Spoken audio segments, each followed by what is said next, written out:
กองประชุมสัมมนาระดมความคิดเห็นต่อหางรายงานการเมืองครั้งที่ 12 ของภาคคงเขตแนวราวสร้างชาตินักรบเก่าและมหาชนของภาค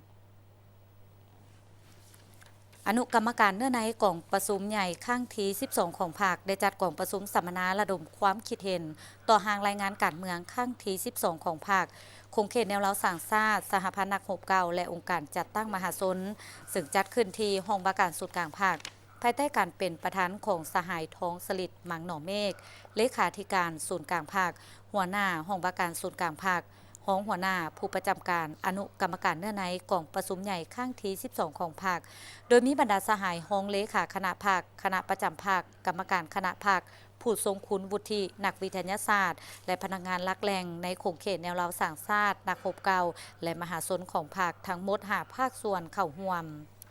จุดประสงค์ของกองประชุมสัมมนาครั้งนี้เพื่อระดมความคิดเห็นจากภาคส่วนต่างๆประกอบส่วนเข้าในการกำหนดแนวทางการเมืองของภาคแนใส่เหตุให้หางรายงานการเมืองครั้งที่ 12 ของภาคมีเนื้อในลึกซึ้งครบถ้วนถูกต้องสอดคล้องและแทบเหมาะกับตัวจริงทั้งส่องแสงได้สติปัญญาล้วนหมู่และเสริมขยายประชาธิปไตยภายในภาคอย่างกว้างขวางสร้างความหับหู้เข้าใจและความเป็นเอกภาพทางด้านทัศนะแต่หัวทีต่อหางรายงานการเมืองของกองประชุมใหญ่ครั้งที่ 12 ของภาค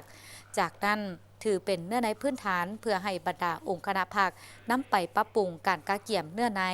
รายงานการเมืองต่อกองประชุมใหญ่ของตนให้สอดคล้องกลมเกี่ยวไปล่วงเดียวกันกับหางรายงานการเมืองของกองประชุมใหญ่ครั้งที่ 12 ของภาค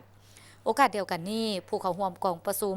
ได้ยกสูงความรับผิดชอบการเมืองประกอบคำคิดเห็นต่อเอกสารดังกล่าวอย่างสร้างสรรค์โกงไปโกงมามีประชาธิปไตยและมีการเบิ่งปัญหาก็คือตีราคาปัญหาต่างๆอย่างจะแจ้งชัดเจนและแท้เหมาะกับตัวจริงเกี่ยวกับการจัดตั้งปฏิบัติมติกองประชุมใหญ่ครั้งที่ 11 ของภาคใน5 ปีที่ผ่านมาโดยลุงเลิกปัญหาที่พ้นเด่นปัญหาที่ตั้งขึ้นสาเหตุบทเรียนที่ถอดถอนได้และทิศทางหน้าที่แผนนโยบายใหม่ในโครงเขตแนวราวสร้างชาตินักรบเก่าและเวียกงานมหาชนของพรรคในซุ้มปีต่อหน้าซึ่งสามารถระดมได้คำคิดคำเห็นอย่างหลากหลายอุดมสมบูรณ์ที่เป็นพื้นฐานให้อนุกรรมการเนื้อใน